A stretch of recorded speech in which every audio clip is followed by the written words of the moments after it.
Hello everyone, welcome to Byju's government exam prep. समाचार पत्र विश्लेषण की इस सीरीज में आपका एक बार फिर से स्वागत है। यहाँ पर हम द हिंदू समाचार पत्र का विश्लेषण करते हैं और आज हम 10 जनवरी 2021 के द हिंदू समाचार पत्र का विश्लेषण करेंगे और ये देखेंगे कि आज के समाचार पत्र में ऐसे कौन से समाचार आए हैं जो हमारी यूपीएससी की परीक्षा की दृष्टि से काफ़ी महत्वपूर्ण हो सकते हैं। साथ ही इसमें हम कुछ मेंस एग्जाम से संबंधित जो प्रैक्टिस क्वेश्चंस होते हैं वो देखेंगे और साथ ही प्रारंभिक परीक्षा से अर्थात प्रीलिम्स एग्जाम से रिलेटेड जो प्रैक्टिस क्वेश्चंस है वो भी डिस्कस करेंगे। तो चलिए शुरुआत करते हैं। सबसे पहले हम चर्चा करेंगे पेज नंबर 12 पर एक एडिटोरियल प्रकाशित हुआ है, the threat posed by avian influenza. इसके बारे में हम यहाँ पर चर्चा करेंगे। ये जीएस पेपर 3 के साइंस एंड टेक्नोलॉजी अर्थात विज्ञान और प्रौद्योगिकी विषय के संबंध में महत्वपूर्ण है, साथ ही ये स्वास्थ्य विषय के संबंध में महत्वपूर्ण है। तो ये जो कॉलम प्रकाशित हुआ है इसमें ये बताया गया है कि भारत में जो बर्ड फ्लू है उसका जो प्रकोप है वो कितना गंभीर है और इसे रोकने के लिए क्या कदम उठाए जा सकते हैं। तो अभी हम देख रहे हैं कि जो एवियन इन्फ्लुएंजा है जो कि एक प्रकार का बर्ड फ्लू है वो पूरे विश्व में कई स्थानों पर फैल रहा है और भारत में भी ये कई राज्यों में देखा जा रहा है। तो यहाँ पर इस एडिटोरियल में बताया गया है कि भारत में ये कितना गंभीर हो सकता है और इसके लिए क्या किया जा सकता है, साथ ही इसके जो आर्थिक नुकसान हैं वो क्या हो सकते हैं, उन सभी के बारे में बताया है। तो यहाँ पर ये बताया है कि बर्ड फ्लू के नाम से मशहूर जो बीमारी है एवियन इन्फ्लुएंजा वो हाल ही के हफ्तों में केरल, राजस्थान, मध्य प्रदेश, हिमाचल प्रदेश, हरियाणा, गुजरात और उत्तर प्रदेश के जो राज्य हैं वहां पर देखी गई। इसके अलावा यहाँ पर यह बताया गया है कि जनवरी के जो पहला सप्ताह रहा है उसके दौरान जो जंगली पक्षी हैं उनके सहित और भी अन्य पक्षियों में बड़ी संख्या में असामान्य मौत की जो खबरें हैं वो कई राज्यों में पाई गई, जिससे ये पता लगता है कि ये जो वायरस है ये विभिन्न पक्षी समूहों के बीच में सक्रिय रूप से फैल रहा है। अर्थात ये जो जंगली पक्षी है उनमें भी देखी गई और उसके अलावा बड़ी संख्या में जो दूसरे पक्षी हैं उनमें ये बीमारी देखी गई, जिससे ये पता लग रहा है कि इनकी जो असामान्य मौत हो रही है उससे ये पता लगता है कि एवियन इन्फ्लुएंजा जो है वो सक्रिय रूप से फैल रहा है। इसके अलावा यहाँ पर यह बताया गया है कि ये जो प्रकोप है, ये जो बीमारी फैल रही है उसमें अभी तक 2 प्रकार के वायरस की पहचान की गई है। एक है H5N1 और दूसरा है H5N8। और ये जो दोनों ही वायरस है ये HPAI अर्थात हाईली पैथोजेनिक एवियन इन्फ्लुएंजा जो है उसकी श्रेणी में आते हैं। तो इससे यहाँ पर ये पता लगता है कि पक्षियों को रखने के लिए ये एक बड़ा चिंता का विषय है, क्योंकि ये रोग और मृत्यु की ओर ले जाता है और आर्थिक जो क्षेत्र है वहां पर भी ये नुकसान पहुंचा रहा है एवियन इन्फ्लुएंजा। इसके अलावा एवियन इन्फ्लुएंजा को लेकर खतरा इसलिए माना जा रहा है क्योंकि H5N1 जो है जिस वायरस की इसमें पहचान की गई है वो मनुष्य के लिए भी एक जाना माना खतरा है। अर्थात ये सिर्फ पक्षियों में नहीं लेकिन ये मनुष्य में भी हो सकता है। इसके अलावा कई भौगोलिक क्षेत्रों में पक्षियों की एक किस्म में बीमारी के प्रसार और प्रवासी पक्षियों के मौसमी आवाजाही ने केंद्र को राज्य के लिए चेतावनी जारी करने के लिए प्रेरित किया है। अर्थात हमने यहाँ पर देखा कि कई जो भौगोलिक क्षेत्र है वहां पर बीमारी का प्रसार देखा गया। इसके अलावा अगर हम प्रवासी पक्षियों के बारे में बात करें, प्रवासी पक्षी कौन से होते हैं जो एक स्थान से दूसरे स्थान पर जाते हैं, तो इन पक्षियों की जो सीजनल मूवमेंट होता है, मौसमी आवाजाही होती है, उसके कारण केंद्र ने क्या किया है कि विभिन्न राज्यों में चेतावनी जारी की है जो कि एवियन क्लोजेनिया 2021 की रोकथाम, नियंत्रण और कंटेनर के लिए राष्ट्रीय कार्य योजना का पालन करने के लिए बोला गया है। इसके अलावा अगर हम अंतर्राष्ट्रीय स्तर पर बात करें तो दिसंबर 2020 में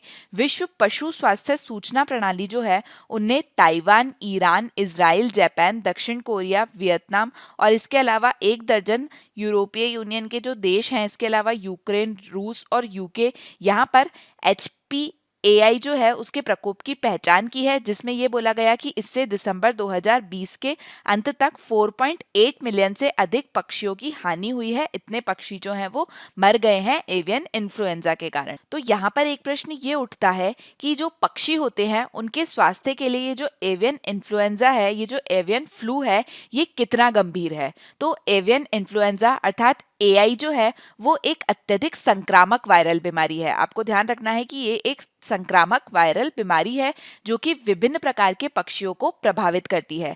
इसके अलावा आपको ये ध्यान रखना है कि ये जो बीमारी है ये पक्षियों को तो प्रभावित करती ही है, लेकिन उनके अलावा वो लोग जिनके द्वारा इन पक्षियों का उपभोग किया जाता है, इनका कंजम्पशन किया जाता है, उन्हें भी प्रभावित करती है। जैसे वो लोग जो कि मुर्गियों का, बतख का, टर्की, बटेर और इसके साथ ही कुछ पालतू पक्षी या फिर जंगली पक्षियों का कंजम्पशन करते हैं, उन्हें भी ये बीमारी प्रभावित करती है। तो यहाँ पर जो पशु स्वास्थ्य के लिए विश्व संगठन है, जो कि विश्व स्वास्थ्य संगठन अर्थात वर्ल्ड हेल्थ ऑर्गेनाइजेशन और खाद्य और कृषि संगठन अर्थात फूड एंड एग्रीकल्चर ऑर्गेनाइजेशन के साथ में सहयोग करता है, उनका ये कहना है कि ये जो FPAI वायरस है ये H5N1, H5N2, H5N8, H7N8 प्रकोपों में पहचाना गया है। अर्थात इस संक्रमण के ये 4 प्रकोप जो है वो पहचाने गए हैं, जो कि सक्रिय परिसंचरण का संकेत देते हैं। इससे ये पता लगता है कि इनका जो ट्रांजैक्शन है वो बढ़ रहा है। और इसके अलावा अगर हम इस तरीके के जो संक्रमण होते हैं इनके इतिहास के बारे में बात करें तो इतिहास में भी हमने ये देखा है कि एक तो H5N1 जो है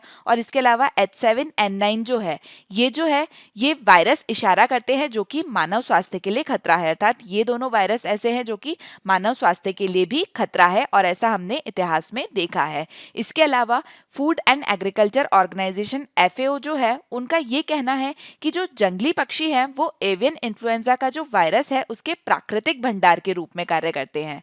और इसके अलावा ये जो जंगली पक्षी है इनकी जब प्रवासी आवाजाही होती है अर्थात इनकी जब सीजनल मूवमेंट होता है, ये जो प्रवासी पक्षी होते हैं तो उससे क्या होता है कि ये जो रोगजनक है इनके संपर्क के माध्यम से जो मुर्गी पालन है, जल पक्षी है या फिर अन्य घरेलू पक्षी है वहां तक ये रोगजनक पहुंचते हैं। अर्थात ये जो जंगली पक्षी है ये प्रवासी पक्षियों के रूप में जब मूवमेंट करते हैं तो ये जो रोगजनक हैं ये मुर्गी पालन के क्षेत्र तक पहुंचते हैं, जो जलीय पक्षी होते हैं वहां तक पहुंचते हैं और इसके अलावा जो दूसरे घरेलू पक्षी होते हैं वहां तक ये रोगजनक पहुंच जाते हैं। और HPAI पक्षियों में बीमारी के गंभीर नैदानिक संकेत पैदा करता है जिससे कि मृत्यु दर और आर्थिक नुकसान होता है। अर्थात ये जो रोगजनक है ये बढ़ते हैं तो इससे मृत्यु दर बढ़ती है पक्षियों की और इसके अलावा इससे अर्थव्यवस्था को भी नुकसान पहुंचता है।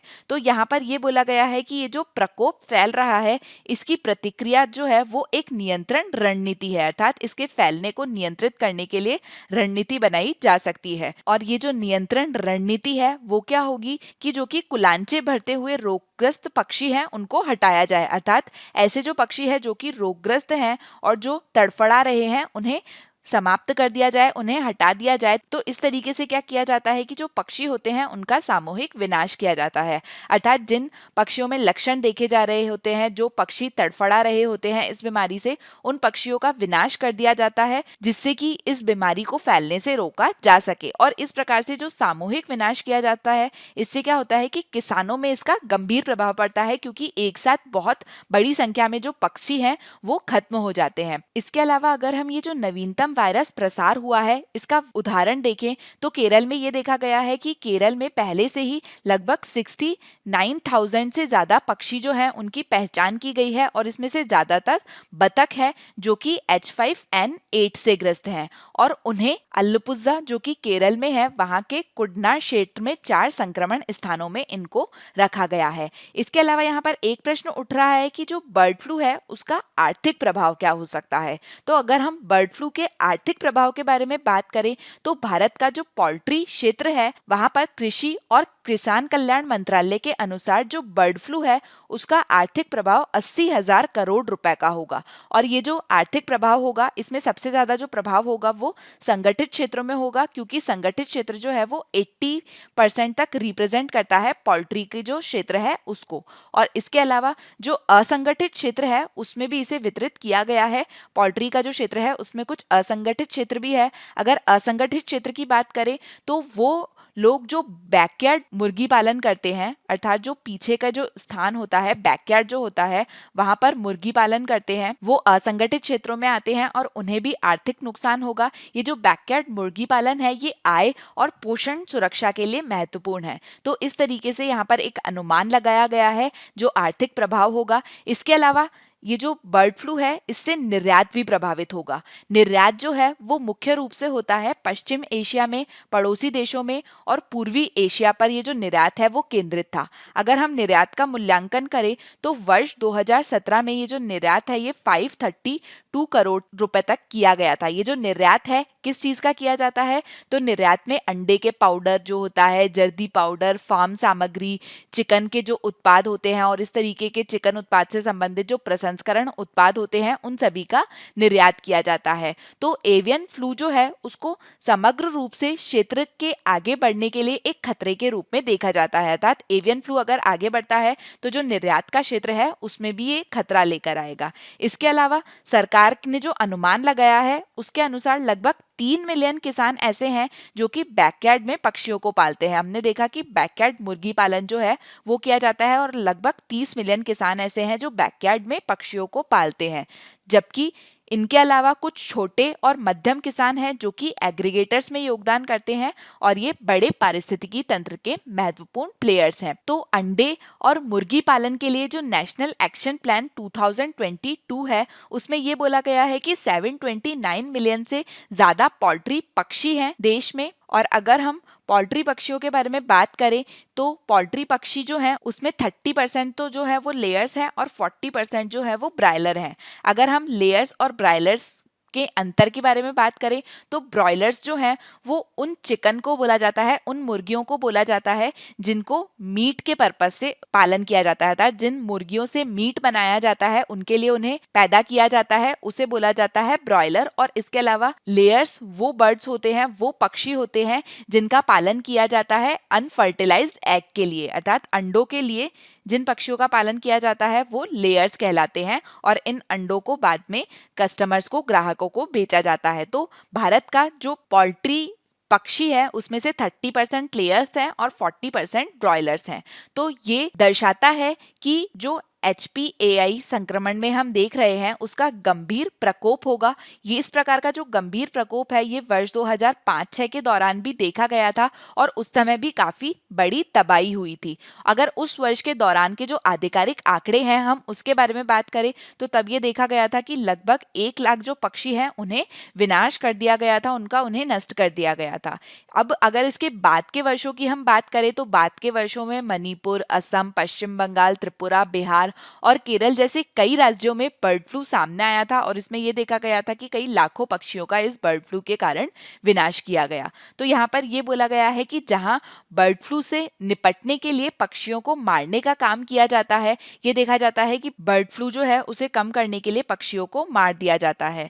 लेकिन वहीं पे जब पक्षियों को मारा जाता है तो जिन किसानों से संबंधित इन पक्षियों को मारा जाता है तो नेशनल एक्शन प्लान जो है उसमें किसानों को तय दरों पर मुआवजा दिया जाता है। मतलब मान लीजिए कि एक किसान है, उसके पास में कुल 2000 पक्षी हैं, तो अगर इन पक्षियों को मारा जाता है तो इसके लिए उस किसान को मुआवजा भी दिया जाता है। तो एक तरीके से तो अगर पक्षी मरते हैं तो उससे नुकसान होता है, दूसरा जो रोग को फैलने से रोकने के लिए जो रोकथाम किया जाता है उसके मूल्य के रूप में ये जो मुआवजा है वो भी दिया जाता है। तो यहाँ पर हमने देखा कि किस प्रकार से फ्लू के आर्थिक प्रभाव हो सकते हैं। अब अगला प्रश्न है कि क्या ये जो बर्ड फ्लू है ये इंसानों के लिए भी खतरा है।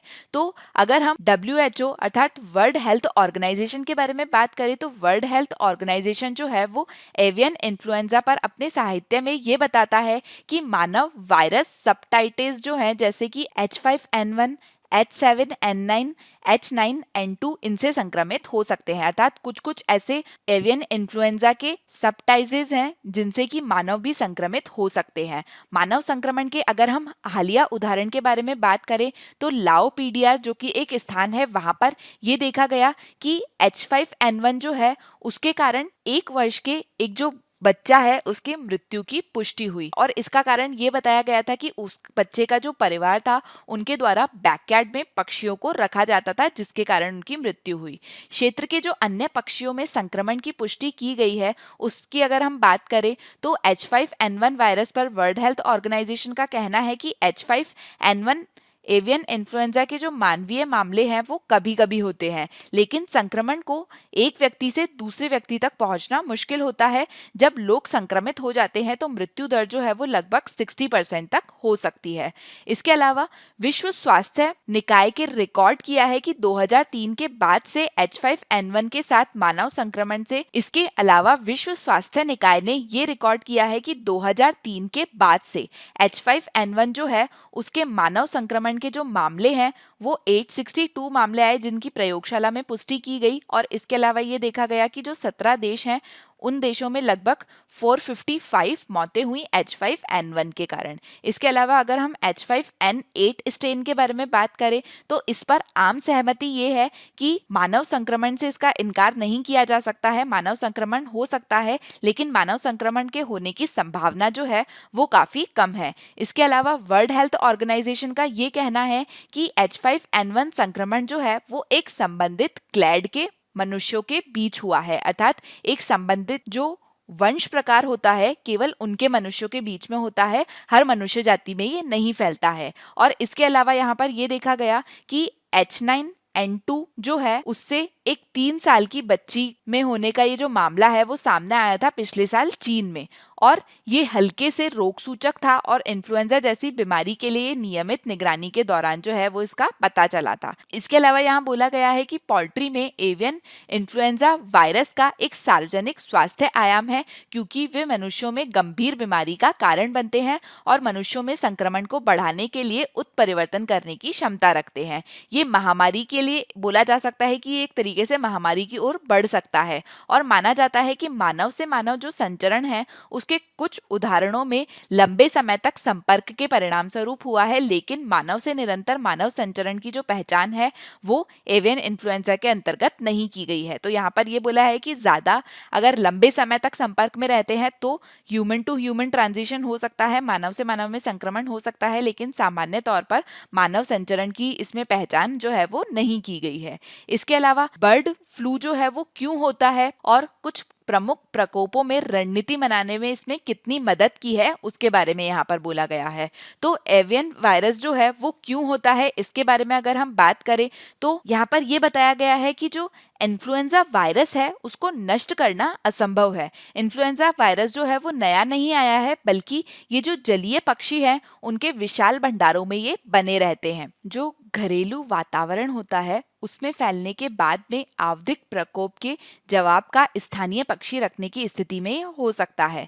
अर्थात स्थानीय पक्षी जब रखे जाते हैं, बहुत अधिक संख्या में एक स्थान पर पक्षी रखे जाते हैं, तो ऐसी स्थिति में ये जो बर्ड फ्लू है ये फैल सकता है। 2006 में एशिया में अभूतपूर्व प्रयोग के बाद में 2006 में एशिया में अभूतपूर्व प्रकोप के बाद में जिसमें मनुष्यों में बर्ड फ्लू के 258 मामले दर्ज किए गए थे। 2006 में एशिया में बर्ड फ्लू फैला था जिसमें मनुष्यों में बर्ड फ्लू के 258 मामले दर्ज किए गए थे, और उस साल 13 नवंबर तक वर्ल्ड हेल्थ ऑर्गेनाइजेशन के तत्वाधान में नई दिल्ली में एक अंतर्राष्ट्रीय सम्मेलन में विशेषज्ञों ने यह महसूस किया था कि निरंतर विकास गरीब स्वास्थ्य स्थितियों के तहत पोल्ट्री खेती में वायरस को बनाए रखा गया। अर्थात जो पोल्ट्री होती है वहां पर जो स्वच्छता की स्थिति होती है वो अच्छी नहीं होती है, स्वच्छता ज्यादा नहीं होती है, जिसके कारण ये जो वायरस है वो पोल्ट्री फार्मिंग में फैलता है, और एक ही क्षेत्र में कई अति संवेदनशील प्रजातियां जो है उनके रहने के कारण ये वायरस फैलता है। अर्थात जो पोल्ट्री फार्मिंग होती है वहां पर क्या किया जाता है कि एक ही क्षेत्र में कई जो बहुत ज्यादा अति संवेदनशील प्रजातियां होती है पक्षियों की, उन्हें एक साथ रखा जाता है, जिससे ये जो वायरस है वो जल्दी फैलता है। तो यहाँ पर रोकथाम और निगरानी जो है उसके महत्व को समझा जा सकता है। इसके अलावा घरेलू पक्षियों के में जो जोखिम है उसको कम करने के लिए क्या कदम उठाए जा सकते हैं। तो जो सरकार है वो घरेलू पक्षियों को जंगली और प्रवासी पक्षियों द्वारा संचरण से सुरक्षित रखने और स्थानीय प्रसार को रोकने के लिए जैव सुरक्षा उपायों को अपनाती है। अर्थात जंगली पक्षी जो होते हैं उनमें तो ये जो एवियन इन्फ्लुएंजा है वो देखा ही जाता है, इसके अलावा जलीय पक्षियों में ये पाया जाता है, लेकिन इन पक्षियों से ये घरेलू पक्षियों तक ना पहुंचे, जिन पक्षियों की फार्मिंग की जाती है उन तक ये ना पहुंचे, इसके लिए सरकार के द्वारा जो जैव सुरक्षा उपाय हैं वो किए जाते हैं। इसके अलावा जो प्रोटोकॉल है उसमें उभरते हुए प्रकोप की पहचान करने के लिए पक्षी क्षेत्रों की सक्रिय निगरानी शामिल है, अर्थात पक्षी क्षेत्रों की सक्रिय निगरानी की जाती है ताकि ये जिन स्थानों पर पक्षियों को रखा जाता है, घरेलू पक्षियों को रखा जाता है, वहां पर ये बीमारी न फैले। इसके अलावा जो FAO है, फूड एंड एग्रीकल्चर ऑर्गेनाइजेशन, वो ये चेतावनी देता है जहां पर ये रोग फैल रहा होता है कि पक्षियों का या तो शिकार किया जाता है या फिर उन्हें पॉइजन दिया जाता है या फिर इसके अलावा उनके आवास का विनाश कर दिया जाता है। एक साथ बहुत बड़ी संख्या में पक्षियों का विनाश कर दिया जाता है और इसके माध्यम से क्या किया जाता है कि मानव बस्तियों के पास में जो जंगली पक्षी हैं उनको उन्मूलन करने का प्रयास किया जाता है। लेकिन यहाँ पर यह बोला गया है कि इस प्रकार से मानव बस्तियों के पास में जंगली पक्षियों का विनाश करने के लिए उनका शिकार करना, उनको पॉइजन देना या फिर उनके आवास का विनाश करना गलत है और ये कॉन्ट्राडिक्टरी भी हो सकता है। इस तरीके की जो गतिविधि है वो जंगली पक्षी और जो वायरस होते हैं उसको नए क्षेत्रों में फैलाती है और इसके अलावा जंगली पक्षियों का शिकार और जैव सुरक्षा उपायों की जो अनुपस्थिति है वो वायरस को सीधे घरेलू प्रजाति में लाती है। इसके अलावा यहाँ पर यह बोला गया है कि 2020 में जो प्रकोप देखा गया है अभी, उसके मद्देनजर यूके ने सलाह जारी की है कि उन देशों में पक्षी पालकों के लिए कानूनी रूप से आवश्यक है कि वे उन्हें इस तरीके से घर में रखें कि वे जंगली पक्षी के संपर्क में न आए। अर्थात जो पक्षियों का पालन करते हैं उनके लिए ये जरूरी है वो पक्षियों को इस तरीके से रखें कि वो जो पक्षी है वो जंगली पक्षियों के संपर्क में न आए और इसके लिए उपाय दिए गए हैं जिसमें हर जगह किसानों के लिए सामान्य प्रासंगिकता है। तो ये देखा जा रहा है कि अभी जो ये बीमारी है ये जंगली पक्षियों में ज्यादा है लेकिन ये घरेलू पक्षियों तक ना पहुंचे, इसके लिए कुछ गाइडलाइंस जो है वो जारी की गई है। इसके अलावा आवास या जाल में सभी बंदी पक्षियों को शामिल करना, कपड़े, जूते और वाहनों को साफ करना, कीटाणु रहित करना, उन्हें प्रदूषण को कम करने, बंदी और जो जंगली पक्षी हैं उनके बीच के संपर्क को कम करने के लिए, पोल्ट्री फार्मिंग में जो लोग हैं उनमें आवाजाही को कम करने के लिए सभी जो उपाय हैं वो करने के लिए बोला गया है। इसके अलावा विशेष रूप से जो फीड होता है, जो पक्षियों को फीड दिया जाता है और जो पानी का भंडारण होता है उसके माध्यम से और उत्पादन क्षेत्रों को साफ और कीटाणु रहित करने के लिए बोला गया है। यूके जो है वो सर्वश्रेष्ठ प्रथाओं वाले किसानों की मदद करने के लिए एक चेकलिस्ट दृष्टिकोण का उपयोग करता है। इसके साथ अंत में यहाँ पर ये बोला गया है कि भारत में केंद्र सरकार को पशु चिकित्सा अधिनियम 2009 जो है उसमें पशु और पक्षियों के बीच बीमारी के किसी भी लक्षण को पकड़ने के लिए पशु अधिनियम 2009 में संक्रामक और संक्रामक रोगों की रोकथाम और नियंत्रण के तहत निरीक्षण करने की आवश्यकता है। अर्थात अधिनियम के तहत निरीक्षण किया जाना चाहिए। हालांकि जो जलीय जंगली पक्षी हैं उनको अक्सर भारत में कई स्थानों पर झीलों, बांधों और जलाशयों के पास घरेलू लोगों के करीब पाया जाता है, लेकिन जिससे क्या होता है कि इन्हें अलग करना मुश्किल हो जाता है और केरल के जो जलमार्ग है वो इस घटना का एक अच्छा उदाहरण है। लेकिन यहाँ पर आवश्यकता है कि जो जंगली पक्षी हैं उन्हें घरेलू पक्षी से अलग करने की कोशिश की जाए और इसके लिए जो ये सुझाव दिए गए हैं इन्हें अपनाया जाए। अब हम चलते हैं नेक्स्ट एडिटोरियल की तरफ। तो पेज नंबर 12 पर एक एडिटोरियल प्रकाशित हुआ है, आउटस्टिंग ट्रम्प, जो कि जीएस पेपर 2 के अंतरराष्ट्रीय संबंध विषय के लिए महत्वपूर्ण है। तो ये जो कॉलम है इसमें ये बताया गया है कि वॉशिंगटन स्थित कैपिटल हिल जो है वहां पर बुधवार को डोनाल्ड ट्रंप के जो समर्थक हैं उनने जबरदस्त हंगामा किया, जिससे संबंधित जो न्यूज है वो हमने देखी थी। उसमें क्या हुआ कि काफी संख्या में ट्रंप के जो समर्थक थे उन्होंने कैपिटल हिल की जो बिल्डिंग है वो उसमें घुस गए और वहां पर उन्होंने जमकर तोड़फोड़ की, जिसके बाद में जो डेमोक्रेट्स हैं उनके द्वारा राष्ट्रपति को पद से हटाने के लिए एक नया प्रयास किया जा रहा है। और उसके बारे में यहाँ पर ये बोला जा रहा है कि डोनाल्ड ट्रंप को पद से हटाने के लिए डेमोक्रेट्स के द्वारा जो प्रयास किया जा रहा है ये इस प्रकार का दंगा होने के बाद में क्या वो आसान होगा।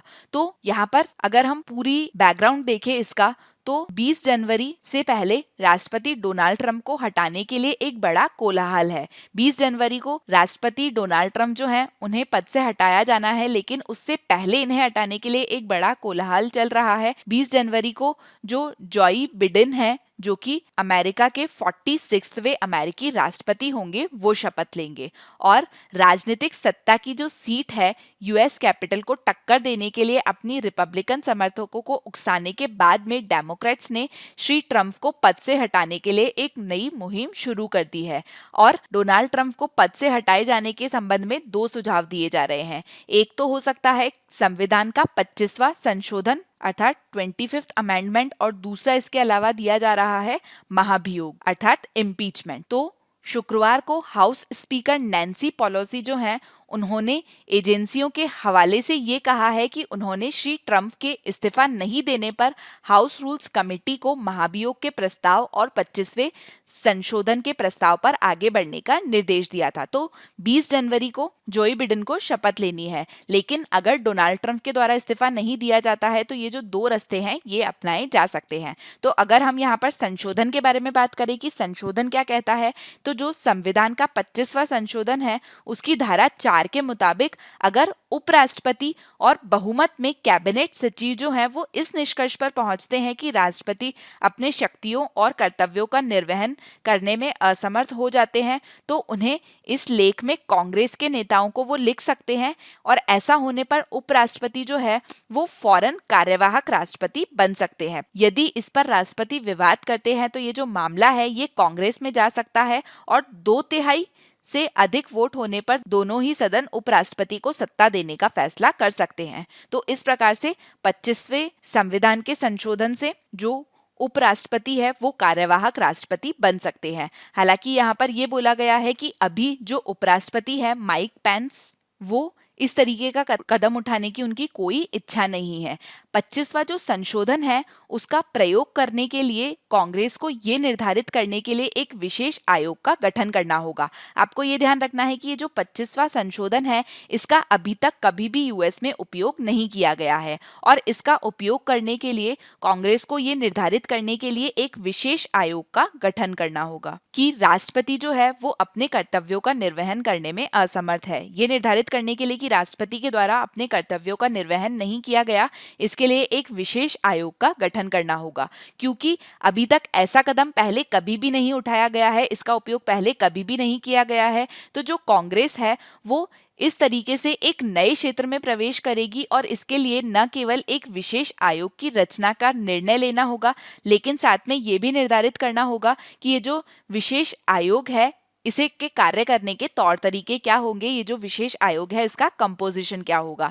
इसके अलावा ये जो विशेष आयोग है इसको मुद्दे को उठाने के लिए सीनेट को बुलाना मुश्किल होगा। ये जो विशेष आयोग है इसे मुद्दे को उठाने के लिए सीनेट को बुलाने की आवश्यकता है, जो कि मुश्किल होगा क्योंकि जो सीनेट है वो 19 जनवरी तक किसी भी प्रमुख व्यवसाय के लिए सम्मिलित नहीं होगी। सीनेट जो है वो अब 19 जनवरी तक नहीं मिलेगी, तो ऐसे में सीनेट को बुलाना जो है वो मुश्किल हो जाएगा। हालांकि ये जो सीनेट है ये अगले सप्ताह में 2 प्रो फॉर्म सत्र आयोजित करेगा 12 जनवरी और 15 जनवरी को, और उसमें सभी जो 100 सीनेटर्स होते हैं उनके समझौते के बिना उन दिनों में किसी भी प्रकार के व्यवसाय का संचालन करने से रोक दिया गया है। तो ऐसे में ट्रंप के सहयोगियों की सीनेट में मौजूदगी जो है उसकी अत्यधिक संभावना नहीं है। इसके बाद में दूसरा ऑप्शन है महाभियोग। तो अगर हम महाभियोग के बारे में, इम्पीचमेंट के बारे में चर्चा करें तो प्रतिनिधि सभा जो है वो महाभियोग का लेख बना सकती है और बिना किसी कठिनाई के इसे पारित कर सकती है। अर्थात मिस्टर ट्रंप अगर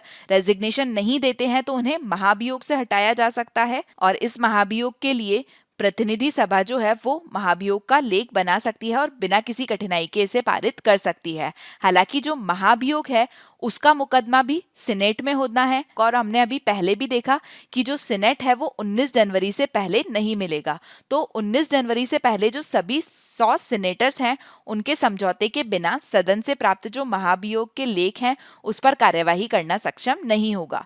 तो इसलिए 20 जनवरी जबकि मिस्टर जॉय बिडेन के द्वारा शपथ ली जानी है, उससे पहले श्री ट्रंप को पद से हटाने के लिए कोई ठोस कदम नहीं उठाया जा सकता है, और अभी भी समय है जब मिस्टर ट्रंप जो है वो यूएस के राष्ट्रपति बने रहेंगे।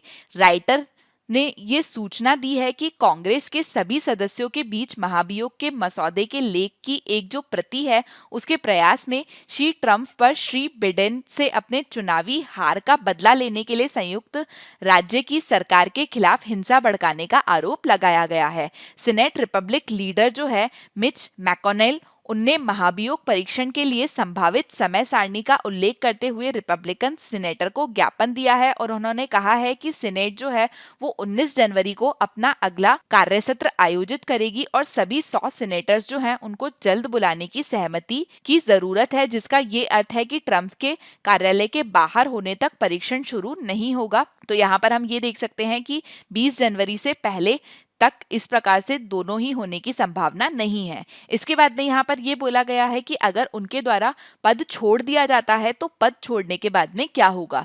श्री ट्रंप के पद छोड़ने के बाद भी महाभियोग चलाया जा सकता है। यहाँ पर यह बोला गया है कि जो इम्पीचमेंट है, जो महाभियोग है, ये डोनाल्ड ट्रंप के पद छोड़ने के बाद में भी चलाया जा सकता है। तो पद छोड़ने के बाद में इम्पीचमेंट करने का क्या मतलब है? तो अधिकांश जो संवैधानिक वकील हैं वो इस बात से सहमत है कि एक जो पूर्व राष्ट्रपति होता है उस पर भी महाभियोग लगाया जा सकता है और इस प्रकार से महाभियोग लगाने से क्या होगा कि वो जो राष्ट्रपति है वो दोबारा जो राष्ट्रपति का पद है उसके लिए आने से रोकने पर यह प्रभाव डालेगा, अर्थात वो व्यक्ति दूसरी बार राष्ट्रपति के पद पर नहीं आ सकता है। तो इस तरीके से यहाँ पर यह बोला गया है कि उनका पद छोड़ने के बाद में भी उन पर इम्पीचमेंट प्रोसेस किया जा सकता है, जिससे वो दूसरी बार राष्ट्रपति का पद जो है उसकी जो दौड़ है उसमें भाग न ले पाए। तो इसके संबंध में यहाँ पर यह बोला गया है कि डोनाल्ड ट्रंप के चरित्र पर किसी भी विचार के बावजूद भी 20 जनवरी दोपहर तक वो राष्ट्रपति बने रहेंगे, अर्थात ये जो भी दंगे प्रदर्शन देखे जा रहे हैं इसके बावजूद भी फिलहाल कोई ऑप्शन नहीं है जिसके द्वारा ट्रंप को 20 जनवरी से पहले राष्ट्रपति के पद से हटाया जा सके।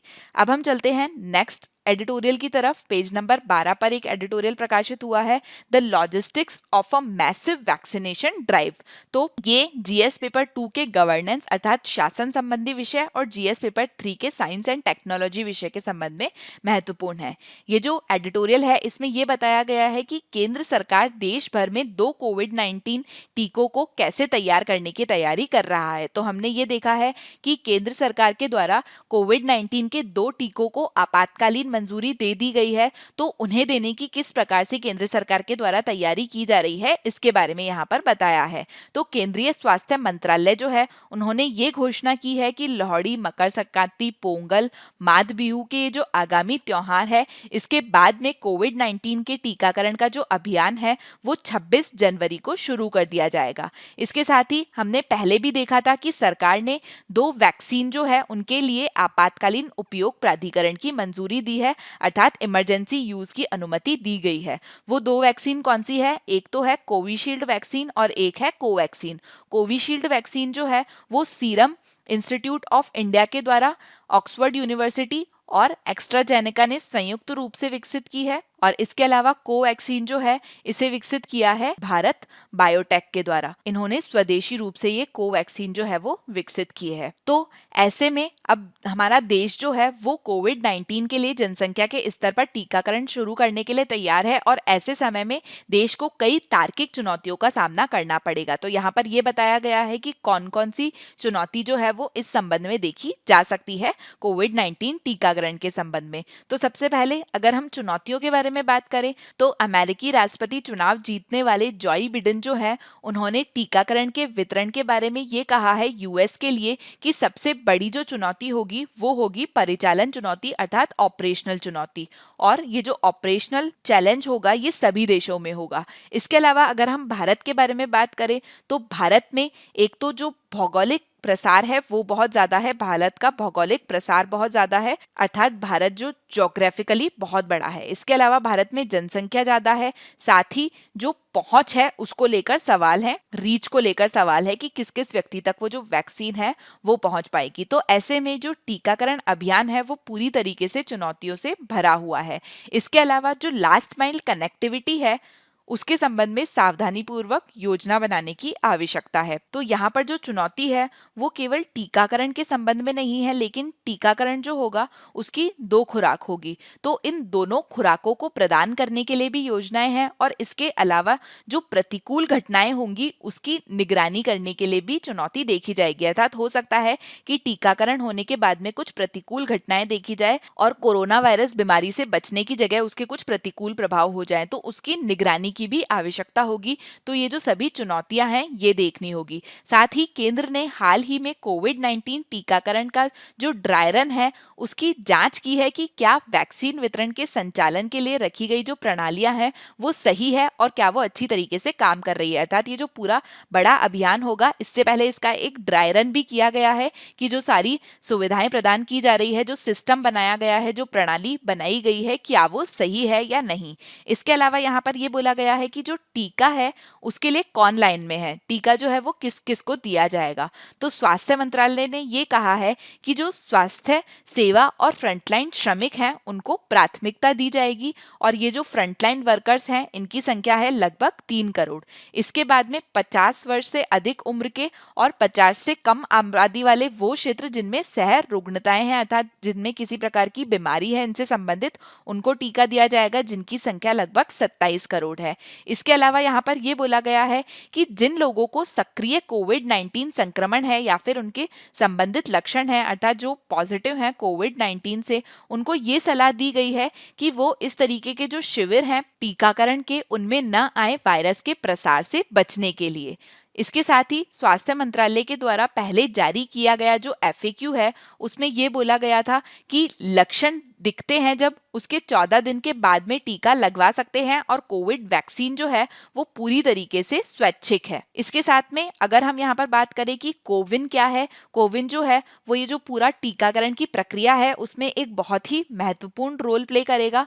तो जो उपाय किए जाएंगे उसमें ड्राई रन जो किया गया है वो न केवल वैक्सीन कार्यक्रम को प्रभावी ढंग से रोल करने के लिए विभिन्न राज्यों की परिचालन व्यवहार्यता का परीक्षण करने के लिए एक कदम था, बल्कि ये भी देखने के लिए था कि जो इलेक्ट्रिक वैक्सीन इंटेलिजेंस नेटवर्क है इविन, वो नियमित टीकाकरण कार्यक्रमों के दौरान उपयोग किया जाता है, वो किस तरीके से कार्य कर रहा है। तो जो ड्राई रन किया गया था उससे ड्राई रन में एक तो ये देखा गया कि जो पूरी परिचालन व्यवहार्यता है उसका परीक्षण किया गया, मतलब जो ऑपरेशनल रियलिटी है उसे देखा गया। साथ ही इविन जो है, जो कि इलेक्ट्रिक वैक्सीन इंटेलिजेंस नेटवर्क है, एक तरीके से उसके उपयोग को भी इसमें देखा गया।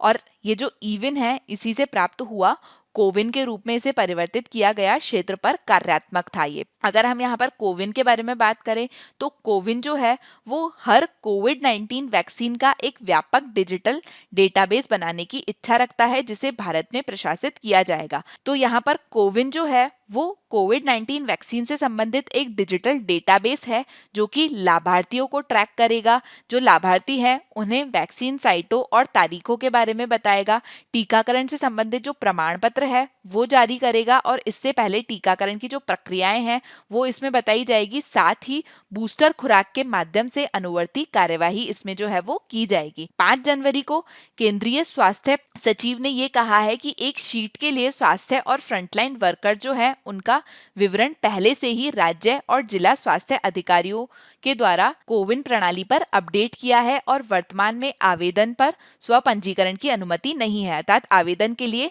कोविन पर स्वपंजीकरण नहीं किया जा सकता है, लेकिन सरकार के द्वारा जो फ्रंटलाइन वर्कर हैं उनसे संबंधित पंजीकरण किया गया है। इसके अलावा यहाँ पर यह वादा किया गया है कोविड के लिए कि कार्यान्वयन के जो बाद का चरण होगा कोविन, उसमें एक आवेदन के रूप में कई भारतीय भाषाओं में एक वेबसाइट के रूप में उपलब्ध होगा। अर्थात बाद का जो चरण होगा उसमें कोविन जो है वो एक वेबसाइट के रूप में होगा, साथ ही ये कई भाषाओं में उपलब्ध होगा, ताकि जो लाभार्थी है इससे अपनी प्रगति को ट्रैक रखने के लिए और व्यवस्थित रूप से इससे जुड़े रहें।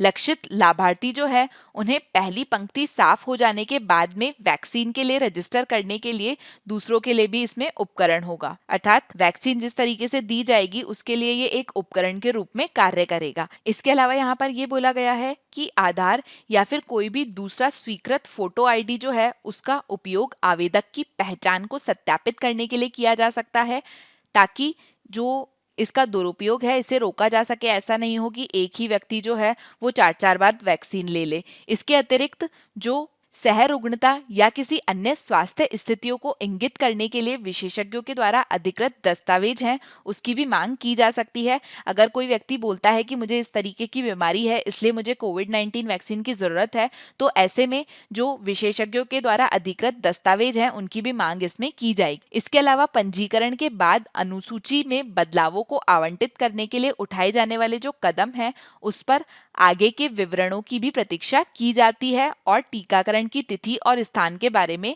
आगे के संचार के लिए, यहाँ तक कि उन लोगों के लिए भी जिनके पास उपकरण या इंटरनेट तक पहुंच नहीं है। वर्तमान जानकारी के अनुसार पंजीकरण के बाद में एक संदेश भेजा जाएगा, जिससे रजिस्टर जो व्यक्ति किया है उसे ये पता लगे कि शॉट लेने के लिए उन्हें कहाँ और कब आना है। इसके अलावा कोविड वैक्सीन की जो दूसरी खुराक होगी, उसके बाद में ये जो कोविन है वो उन व्यक्तियों के लिए पूर्णता का डिजिटल प्रमाण पत्र तैयार करेगा जिन्हें टीका लगाया गया है। अर्थात कोविन जो है उसमें टीके के बाद में उन्हें डिजिटल प्रमाण पत्र भी दिया जाएगा। मैसेजिंग, चैट बॉक्स और हेल्पलाइन सहायता ऐप पर उपलब्ध है और टीकाकरण के बाद किसी भी प्रतिकूल घटना को इन एक्सेस बिंदुओं में से एक के माध्यम से वापस अधिकारियों को सूचित किया जा सकता है। अर्थात ये जो कोविन डिजिटल प्लेटफॉर्म है, इसमें मैसेजिंग की सुविधा, चैट बॉक्स और हेल्पलाइन की जो सहायता है वो भी उपलब्ध है, जिससे वैक्सीन के बाद में अगर कोई प्रतिकूल प्रभाव देखा जाता है तो उसके बारे में अधिकारियों को सूचित किया जा सकता है। तो इसमें पूरा बताया टीकाकरण के संबंध में। अब हम चलते हैं अगली न्यूज की तरफ, जो कि पेज नंबर 10 पर प्रकाशित हुई है। ये जीएस पेपर 3 के अर्थव्यवस्था विषय के संबंध में महत्वपूर्ण है।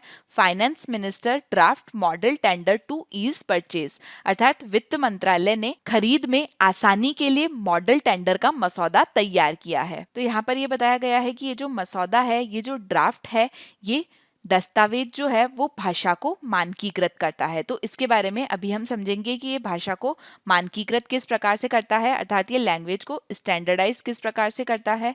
तो सबसे पहले यहाँ पर ये बताया गया है कि वित्त मंत्रालय ने सभी केंद्र सरकार के जो विभाग है उनके द्वारा जो सरकारी खरीद के लिए मॉडल निविदा दस्तावेज जो है उसके संबंध में मसौदा तैयार किया है। मतलब क्या होता है कि जितने भी सरकारी विभाग होते हैं केंद्र सरकार के, उनके द्वारा जो खरीद की जाती है उसके लिए टेंडर जारी किए जाते हैं। मतलब मान लीजिए कि अगर एक डिपार्टमेंट है, उस डिपार्टमेंट में लगभग 100 कंप्यूटर की जरूरत है, तो उसके लिए टेंडर जो है वो जारी किए जाते हैं। तो इसके संबंध में ये जो मॉडल टेंडर मसौदा है ये लाया गया है।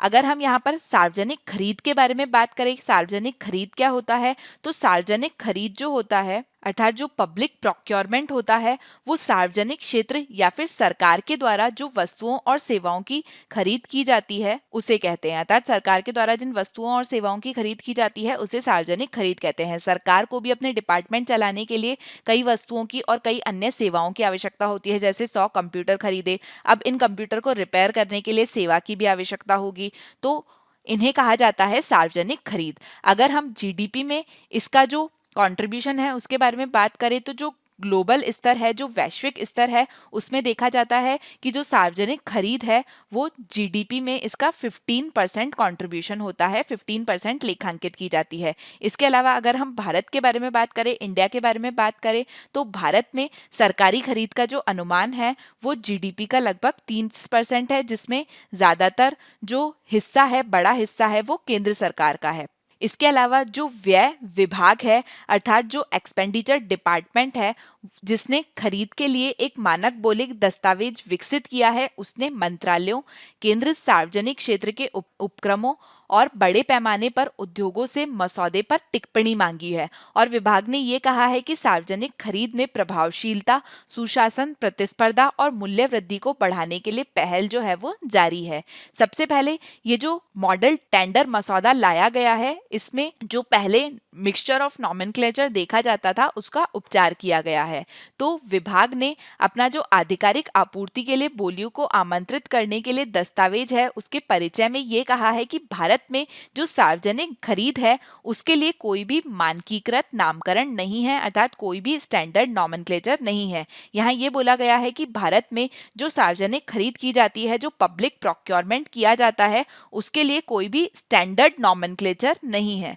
स्टैंडर्ड नॉमेनक्लेचर होने का क्या मतलब होता है कि उस खरीद में जिन वर्ड्स का उपयोग किया जाता है वो स्टैंडर्ड नहीं है, बल्कि अलग अलग जो शब्द हैं उनका उपयोग किया जाता है और उसमें अमेरिकी, यूरोपीय और भारतीय नामकरण जो है उनका एक तरीके से मिश्रण देखा जाता है। तो अगर हम यहाँ पर उदाहरण देखें तो क्या देखा जाता है कि जो निविदा शब्द है, जो टेंडर शब्द है, उसका उपयोग किया जाता है टेंडर से रिलेटेड जो डॉक्यूमेंट है, निविदा दस्तावेज हैं, उनके लिए, निविदा की प्रक्रिया के लिए, और साथ ही साथ संबंधित आपूर्तिकर्ता जो है उनके द्वारा जो बोली लगाई जाती है अर्थात जो बिड होती है उसके लिए भी टेंडर शब्द का ही उपयोग किया जाता है।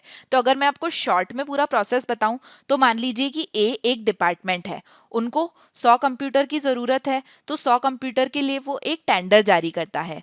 उस टेंडर के लिए जो कई आपूर्तिकर्ता है वो बोली लगाते हैं। मान लीजिए कि एक्स वाई जेड ये 3 आपूर्तिकर्ता हैं, ये 100 कंप्यूटर देने के लिए बोली लगाते हैं। एक्स बोलता है कि मैं 100 कंप्यूटर 1000 रुपए में दे दूंगा, वाई बोलता है कि मैं 100 कंप्यूटर 1000 रुपए में दूंगा लेकिन मैं इसके साथ में और भी सर्विस दूंगा, जेड इस तरीके से कुछ अलग बोलता है। तो इस तरीके से उनके द्वारा जो बोली लगाई जाती है उन्हें या तो बोली बोला जाता है या बिड होता है, लेकिन इन बोली को टेंडर भी बोल दिया जाता है कई बार हमारा जो नॉमेनक्लेचर है अभी उसके अंदर। और इस तरीके से निविदा जो है, जो टेंडर का पूरा प्रोसेस है, उसमें भाग लेने वाले जो व्यक्ति हैं, ये जो व्यक्ति हैं एक्स वाई जेड, इन्हें निविदा करता अर्थात टेंडरर बोला जाता है या फिर बोलीदाता या फिर बिडर बोला जाता है। अर्थात ये जो पार्टिसिपेंट होते हैं इन्हें या तो टेंडरर बोला जाता है या फिर बिडर बोला जाता है। तो इस तरीके से ये जो निविदा है इसके संबंध में डुअलिटी देखी जाती है, अर्थात ये द्वंद्व देखा जाता है। एक ही शब्द का जो उपयोग है वो अलग अलग स्थानों पर किया जाता है,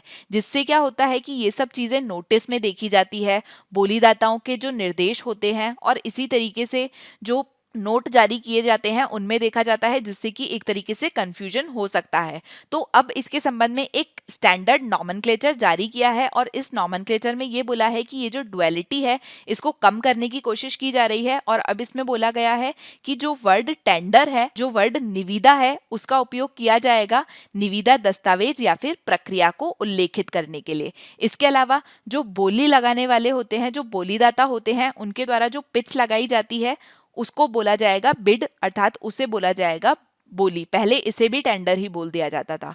इसके अलावा जो संभावित आपूर्तिकर्ता हैं उनको संबंधित करने के लिए, अर्थात ये जो पार्टिसिपेंट है या फिर जो आपूर्ति देंगे उनको पहले टेंडरर बोला जाता था, लेकिन अब उसकी बजाय उन्हें बोला जाएगा बिडर्स। तो अब बिडर का उपयोग किया जाएगा और जो प्रस्तावित मॉडल है उसके अनुसार बोली दस्तावेज का उपयोग किया जाएगा। तो इस तरीके से जो नॉमेनक्लेचर है अब वो फिक्स कर दिए हैं ताकि किसी तरीके का कंफ्यूजन न हो।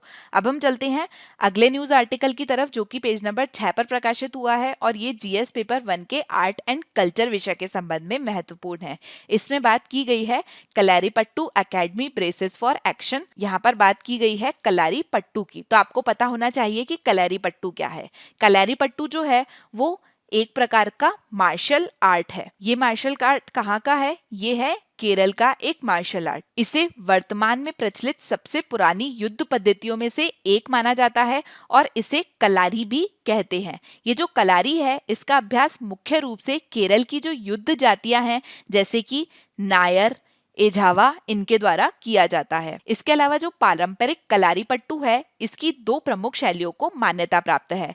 तो ये जो पारंपरिक कलारीपट्टू है इसकी जो उत्तरी शैली है उसको कहते हैं वडक्कन कलारी और इसके अलावा इसकी जो दक्षिणी शैली है इसे कहते हैं थेक्कन कलारी। केरल के अतिरिक्त ये तमिलनाडु और कर्नाटक के जो सटे हुए हिस्से हैं उनके साथ साथ पूर्वोत्तर श्रीलंका और मलेशिया के मलयाई समुदाय के बीच में भी ये प्रचलित है।